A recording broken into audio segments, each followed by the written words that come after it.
Fluctuation यानी हलचल यानी टर्बुलेंस। आपने उसे आसमान में महसूस किया होगा, कभी बादलों की टक्कर से, कभी हवाओं के दबाव से, लेकिन क्या टर्बुलेंस कभी किसी इंसान से भी आ सकता है?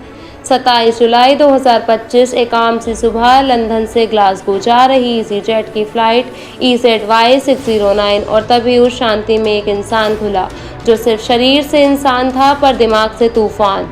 वो आदमी टॉयलेट से बाहर आता है और अचानक चीखता है, मेरे पास बम है, अल्लाहू अकबर, अमेरिका की मौत हो, डोनाल्ड ट्रंप की मौत हो। कुछ पल के लिए जैसे जिंदगी फ्रीज हो गई थी। यात्रियों की आंखों में डर था, फ्लाइट मेंबर्स की आंखों में चौकसी।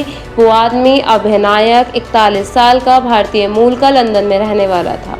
उसके शब्द जहरीले थे, उसके इरादे अनजाने, और सबसे खतरनाक बात कि वो चुप ही नहीं हो रहा था। वो चिल्लाता जा रहा था, वो असले में घूम रहा था, हाथ ऊपर उठाकर इशारे कर रहा था जैसे कोई आतंकी वीडियो में देखा हो। कैबिन क्रू ने तुरंत हरकत में आकर उसे शांत करने की कोशिश की, लेकिन उसने एक अटेंडेंट को धक्का दे दिया।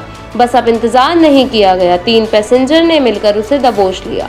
एक ने उसके कंधे को पकड़ा, दूसरे पीछे से आया और तीसरा उसकी कमर पर झटका। उसे जमीन पर गिरा दिया गया। किसी ने उसका बैग खंगाला, किसी ने उसकी जेब। पूछा गया क्यों किया, उसने जवाब दिया, मैं ट्रंप को मैसेज देना चाहता था। कैप्टन ने तुरंत फैसला लिया, इमरजेंसी लैंडिंग।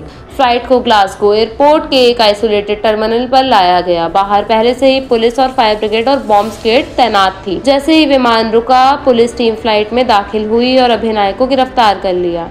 उसके पास से कोई भी हथियार या बम नहीं मिला, लेकिन उसके शब्दों ने जो जख्म दिए वो किसी असली बम से कम ना थे। अगले दिन पेस्ले शेरिफ कोर्ट में पेशी हुई। चार्ज लगे हमला और फ्लाइट की सुरक्षा को खतरे में डालने। टेररिज्म का एंगल फिलहाल खारिज किया गया, लेकिन मामला गंभीर है। अगली सुनवाई तय हुई 5 अगस्त को। कोर्ट रूम में भी नायक चुप था, कोई सफाई नहीं दी, सिर्फ वही पुराना जुल्मा, I wanted to send a message to Trump. यात्रियों ने इस घटना को एक साइकोलॉजिकल अटैक बताया। कुछ के मुताबिक वो आदमी मानसिक रूप से अस्थिर था, कुछ बोले वो सब कुछ जानबूझकर कर रहा था, लेकिन सच्चाई क्या थी? वो पागल था या प्रचार चाहता था, ये तय करना कानून का काम है। पर जो डर यात्रियों ने महसूस किया वो असली था, वो रियल था। एक बच्चे ने माँ से कहा, मम्मी हम मरने वाले हैं।